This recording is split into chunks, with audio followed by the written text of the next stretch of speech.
घोंसला टूटा हुआ था, इसलिए वो बहुत डरी हुई थी। वो अपने टूटे हुए घोंसले में बारिश से बचने के लिए एक तरफ होकर खामोश बैठी हुई थी। तेज हवा से जंगल में शोर था। कौवा और कौवी ने तो कमाल कर दिया था। वो बारिश में ही अपने लिए भोजन ढूंढ कर ले आए थे।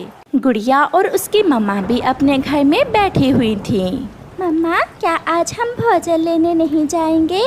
हाँ बेटी, मैं भी यही सोच रही थी। ये बारिश तो न जाने कब रुकेगी, हमें जाना ही होगा। फिर वो माँ बेटी भी अपना भोजन लेने निकल जाती हैं। बारिश के कारण भोजन ढूंढना आसान न था। वो माँ बेटी उड़ते उड़ते इंसानों की बस्ती की तरफ निकल जाती हैं। सामने एक मकई का खेत था। वो वहाँ जाती हैं। गुड़िया बेटी, जल्दी से कुछ दाने खा लो, हमें यहाँ से जल्दी जाना होगा। ये इलाका इंसानों का है। मैं जानती हूँ मम्मा, इंसान बहुत जालिम होते हैं। फिर वो माँ बेटी मकई के दाने खाने लगती हैं। उन्हें पता ही नहीं चलता कि कब एक पत्थर तेजी से आता है और मम्मा चिड़िया के सर में लगता है और मम्मा चिड़िया गिर जाती है। नहीं, क्या हुआ? मेरी मम्मा को क्या हुआ? मम्मा उठें। गुड़िया रोती है, बहुत रोती है, मगर मम्मा अपनी आंखें बंद कर चुकी थी। वो गुड़िया को छोड़कर जा चुकी थी। मम्मा, इंसान बहुत जालिम है। एक दाना खाने के बदले में जान तक ले लेते हैं। मैं कभी इंसान बनना पसंद नहीं करूँगी। शाम के बाद गुड़िया अपने घर वापस चली जाती है। बारिश भी रुक गई थी। गुड़िया की मम्मा के पुराने दोस्त कौवी, कौवा और मिठू गुड़िया के पास आते हैं। गुड़िया बेटी, जालिम इंसानों ने आपकी मम्मा को मार दिया। हौसला करो बेटी। अगर मैं इतना शक्तिशाली होता तो किसी इंसान को ना छोड़ता। सब इंसान बुरे हैं। नहीं कालू, हम पक्षियों की तरह कुछ इंसान अच्छे भी हैं, सभी बुरे नहीं हैं। गुड़िया से कुछ बातें करने के बाद वो सब अपने अपने घरों को वापस चले जाते हैं। आज की रात गुड़िया जाग कर गुजारती है। उसे अपनी मम्मा के बिना नींद नहीं आ रही थी। मम्मा, आपकी याद सता रही है। बहुत मुश्किल है मम्मा आपके बिना रहना। मैंने कभी कल्पना भी नहीं की थी आपके बिना रहने की। दूसरे दिन आसमान साफ था। घर से तो गुड़िया को निकलना ही था, क्योंकि उसे पता था कि अगर जिंदा रहना है तो बाहर जाना ही होगा, दाना लाना ही होगा। सामने सूखे हुए किक्कर के पेड़ पर बैठे हुए बुरे उल्लू गुड़िया को अकेली जाते हुए देखकर उसे तंग करने लगते हैं। वो उड़ते हैं और गुड़िया को रोक लेते हैं। डरती हुई गुड़िया एक पेड़ पर बैठ जाती है। अकेली ना बाजार जाया करो, नजर लग जाएगी। बहुत सुंदर हो तुम छोटी चिड़िया। चलो मेरे साथ, दाना और फल दूंगा तुम्हें। दुष्ट उल्लू, मुझे जाने दो, वरना मैं शोर मचाकर सबको इकट्ठा कर लूंगी। शोर कैसा? मैं तो आपकी परिभाषा कर रहा हूँ। गुड़िया वहाँ से भाग जाती है। सामने उसे कबूतर चाचा और मिठू नजर आते हैं। उन्हें देखकर गुड़िया की जान में जान आती है। चाचा, चाचा, चाचा कबूतर, वो बुरे उल्लू मुझे तंग कर रहे हैं। शांत हो जाओ बेटी, शांत हो जाओ, पीछे कोई नहीं है। गुड़िया बेटी, अब आपकी मम्मा नहीं है जो आपको हर बुरी आंख से सुरक्षित रखती थी। बेटी, आप ऐसे अकेली बाहर ना आया करो। तो मिठू अंकल, मैं किसके साथ भोजन लेने जाया करूं? बेटी, कौवा और कौवी आपके पड़ोसी हैं। आप उनके साथ ही बाहर निकला करो। ये जंगल अच्छा भी है और बुरा भी। यहाँ पंख पंख पर संभल कर रहना होगा। फिर उस दिन गुड़िया चाचा कबूतर और मिठू तोते के साथ भोजन लेकर वापस घर चली जाती है। दिन तो गुजर जाता, मगर रात गुड़िया के लिए बहुत मुश्किल थी। रात होते ही गुड़िया को अपनी माँ की याद सताने लगती। मेरे पास आओ मेरी बेटी, मेरे पास आओ, मैं यहाँ हूँ। अपनी माँ के ख्याल गुड़िया को सोने ना देते। वो चौंक चौंक कर उठती और फिर लेट जाती। दूसरे दिन गुड़िया गोरी कौवी के पास जाती है। आंटी, आप मुझे अपने साथ भोजन लेने ले जाएं। कल मुझे बुरे उल्लुओं ने बहुत तंग किया था। गुड़िया बेटी, ऐसे जीना बहुत मुश्किल है। मैं चाहती हूँ कि आप शादी कर लें। शादी का शब्द एक बार तो गुड़िया को बहुत अजीब सा लगता है, क्योंकि उसने तो कभी शादी के बारे में सोचा ही ना था। गुड़िया बेटी, एक चिड़ा है मेरी नजर में, वो बहुत अच्छा है। वो आपको हमेशा खुश रखेगा। आंटी, अब माँ के बाद आप ही मेरे सब कुछ हैं। कालू चाचा, कबूतर चाचा, मिठू अंकल और आपके सिवा मेरा कौन है इस जंगल में। उस दिन गुड़िया गौरी आंटी के साथ भोजन लेने जाती है। आज गुड़िया खुद को सुरक्षित समझ रही थी। गुड़िया को एक पेड़ पर अमरूद खाते हुए देखकर उल्लू फिर से वहाँ आता है। सुंदर चिड़िया, एक बार अपना नाम तो बता दो। पीछे से गौरी कवि भी आ जाती है। कमबख्त, जाओ जाकर अपनी माँ का नाम पूछो, अपनी बहन का नाम पूछो। मैं अभी कालू को बुलाती हूँ, हम सब सीधा करते हैं तुम्हें। नहीं, मैं तो मजाक कर रहा था। उल्लू वहाँ से भाग जाता है। आंटी, सच कहा आपने, इस जंगल में अकेले जीना बहुत मुश्किल है। आप मेरी शादी कर दें। फिर गौरी कव्वी दूसरे जंगल जाती है और उस चिड़े को बुलाकर गुड़िया और उसकी शादी कर देती है। वो चिड़ा गुड़िया को बिहाकर अपने साथ ले जाता है। वो घर छोटा जरूर था, मगर वहाँ गुड़िया सुरक्षित थी। चलें भोजन लेने, आपको भूख लगी होगी। ये वही शब्द हैं जो मेरे मम्मा पापा कहा करते थे। चले, मैं तैयार हूँ। ऐसे दिन रात गुजरते गए और गुड़िया अपने जीवन में मगन हो जाती है। और फिर एक दिन गुड़िया अपनी गोद में एक छोटी सी चिड़िया को लिए बैठी थी, जिसका नाम उसने मुन्नी रखा था। आज वो बहुत खुश थी, क्योंकि वो माँ बन गई थी और अपनी बेटी को देखकर वो जिंदगी के सभी पुराने दुख भूल चुकी थी। प्यारे दोस्तों, जिंदगी इसी का नाम है, एक ना एक दिन बिछड़ जाना है। इसलिए अपने मम्मा पापा से बहुत बहुत प्यार करें। आपका धन्यवाद। अपनी पत्नी गौरी से चोरी छुपे कालू कौवा नदी पर बैठा पिंकी कौवी से गप्पे लगा रहा था। कालू, ऐसे चोरी छुपे मुझे तुमसे मिलना अच्छा नहीं लगता। अगर तुम अब मुझसे शादी नहीं करोगे तो मैं फिर कभी तुम्हें मिलने नहीं आऊंगी। ऐसा ना कहो पिंकी मेरी जान, मुझे थोड़ा सा और समय दो, मैं कुछ करता हूँ। गौरी के जीते जी तो मैं तुमसे शादी नहीं कर सकता। मुझे तुमसे शादी करने के लिए पहले गौरी को रास्ते से हटाना होगा। जो भी करना है करो, अपनी पहली पत्नी को मारो या रखो, तुम्हें अब कोई ना कोई फैसला तो करना ही होगा। ऐसा कहते हुए पिंकी कौवी वहाँ से चली जाती है और कालू कौवा शाम तक बैठा सोचता रहता है। फिर शाम गए कालू कौवा अपने घर को वापस उड़ता है। सो जाओ मेरे बेटे, सो जाओ।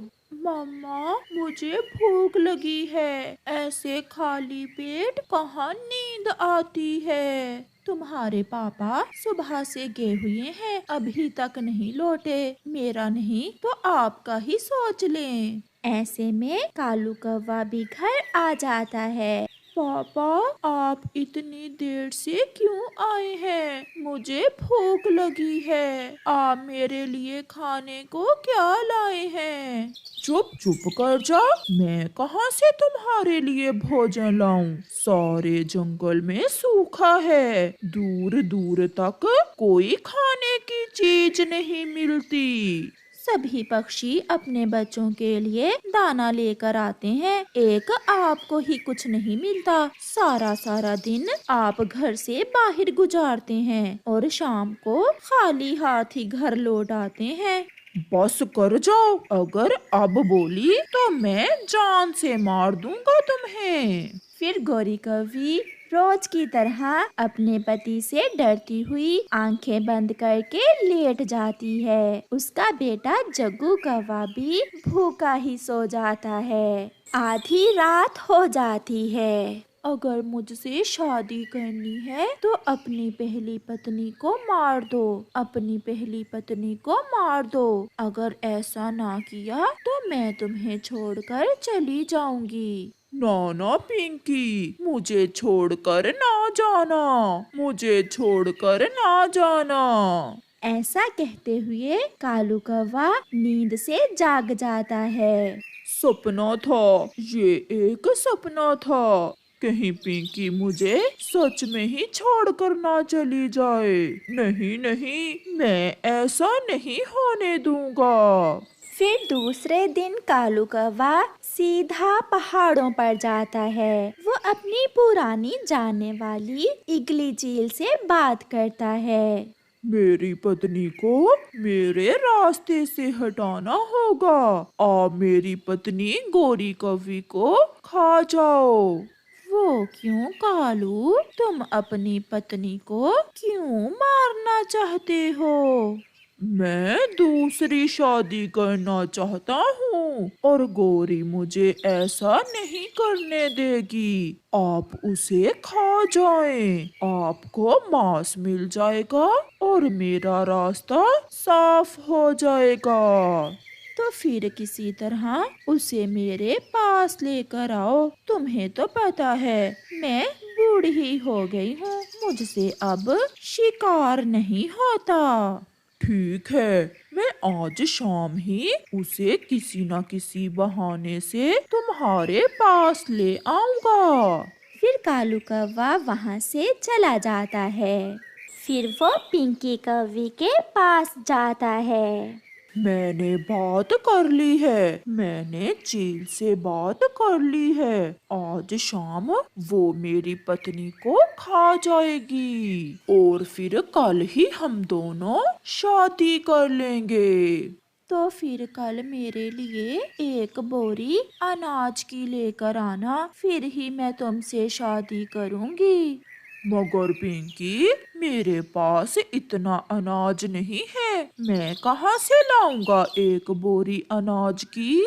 जहाँ से भी लाओ, ये मेरी माँ की शर्त है कि जो कौवा मेरी माँ को एक बोरी अनाज की लाकर देगा, मेरी माँ उसी कौवे से मुझे शादी करने की इजाजत देगी। मैं कुछ करूँगा, मैं किसी तरह भी कल एक बोरी अनाज की ले आऊँगा। फिर शाम हो जाती है और कालू कौवा जल्दी जल्दी अपने घर जाता है और घर जाकर गोरी कौवी से कहता है, गोरी, चलो आज कहीं घूमने जाते हैं। इस समय, शाम के समय कौन घूमने जाता है? हम कौवे शाम को ही घूमने जाते हैं। ऐसे कालू कौवा अपनी पत्नी गोरी कौवी को साथ लेकर पहाड़ों की तरफ जाता है। वो उसे एक पत्थर पर बिठा देता है। तुम यहाँ बैठो और मैं तुम्हारे लिए मीठा फल लेकर आता हूँ। जल्दी आना कालू, घर में जग्गू अकेला है। फिर कालू जल्दी से इगली चील के पास जाता है। वो देखो चील दी, वो देखो, वो सामने बैठी है मेरी पत्नी। अब जल्दी से जाकर उसे खा लो और मेरा रास्ता साफ कर दो। कालू, आज तो तुमने दोस्ती का हिसाब बराबर कर दिया, मुझे खाने को अपनी पत्नी ही गिफ्ट कर दी। ऐसा कहते हुए चील पीछे से जाती है और जाकर गोरी को पकड़ लेती है। गोरी बहुत हाथ पैर मारती है, मगर इगली चील उसे मारकर खा जाती है। कालू कौवा थोड़ी दूर बैठा सब देख रहा था। पिंकी, अब मुझे तुमसे शादी करने से कोई नहीं रोक सकता। अब होगी मेरी और तुम्हारी शादी। फिर कालू कौवा खुशी खुशी घर चला जाता है। पापा, पापा, मम्मा कहाँ है? तुम्हारी मम्मा पुरानी हो गई थी, इसलिए मैं उसे कुएं में फेंक आया हूँ और तुम्हें कल नई मम्मा ला कर दूंगा। आप गंदे हैं, मुझे नहीं नई मम्मा लेनी, मुझे मेरी पुरानी वाली मम्मा ही चाहिए। वो छोटा बच्चा रोने लग जाता है, मगर कालू कौवा उसे डराकर सुला देता है। आज की रात तो कालू कौवे के लिए बहुत लंबी हो गई थी। सुबह होते ही कालू अपने पड़ोसी कबूतर के पास जाता है। कबूतर यार, बड़ी मुसीबत आ गई है। बताओ बताओ कालू, क्या बात है? मुझे एक बोरी अनाज की उधार दे दो, मैं कुछ दिनों तक तुम्हें वापस कर दूंगा। पूरी एक बोरी अनाज की तुम क्या करोगे? मेरी पत्नी को चील ने पकड़ लिया है और वो उसे छोड़ने के बदले में एक बोरी अनाज की मांग रही है। कालू कौवा ऐसे झूठ बोलता है और कबूतर कालू की बातों का सच मानकर उसे एक बोरी अनाज की दे देता है। कालू बोरी अनाज की लेकर नदी की तरफ उड़ता है, जहाँ पिंकी ने आना था। जब कौवा वहाँ पहुँचता है तो पिंकी कौवी पहले से ही वहाँ आई बैठी थी। मैंने कर लिया, मैंने दोनों काम ही कर लिए। मैंने अपनी पहली पत्नी को भी चील के हवाले कर दिया और बोरी अनाज की भी ले आया। मुझे पता था तुम ये कर लोगे। अच्छा तुम यहीं बैठो, मैं अभी ये बोरी अनाज की अपनी माँ को देकर आती हूँ और फिर हम दोनों शादी कर लेंगे। जल्दी वापस आना पिंकी, मुझसे और इंतजार नहीं होता। फिर पिंकी बोरी अनाज की लेकर वहाँ से चली जाती है। माँ जल्दी चलो, कहीं वो बुढ़ा मेरे पीछे ही ना आ जाए। चलो बेटी, ऐसे बुढ़े बहुत बुरे होते हैं। फिर पिंकी अपनी माँ को साथ लेकर उस जंगल से दूसरे जंगल की तरफ उड़ती है। शाम तक कालू कौवा बैठा पिंकी का इंतजार करता है और फिर जब अंधेरा बढ़ने लगता है तो कालू की आस टूट जाती है। पिंकी, तुमने मुझे धोखा दिया है। मैंने तुम्हारे पीछे लगकर अपना हंसता बसता घर बर्बाद कर दिया और तुम एक बोरी अनाज की लेकर भाग गई। फिर कालू कौवा रोता हुआ अपने घर वापस चला जाता है। वो अपने किए पर बहुत पछता रहा था। वो अपने बेटे को देख देख कर रो रहा था, मगर कालू अब जितने भी आंसू बहा ले, समय लौट कर नहीं आने वाला था। प्यारे दोस्तों, अगर आपको ये कहानी अच्छी लगी हो तो इसे लाइक करना बिल्कुल मत भूलना।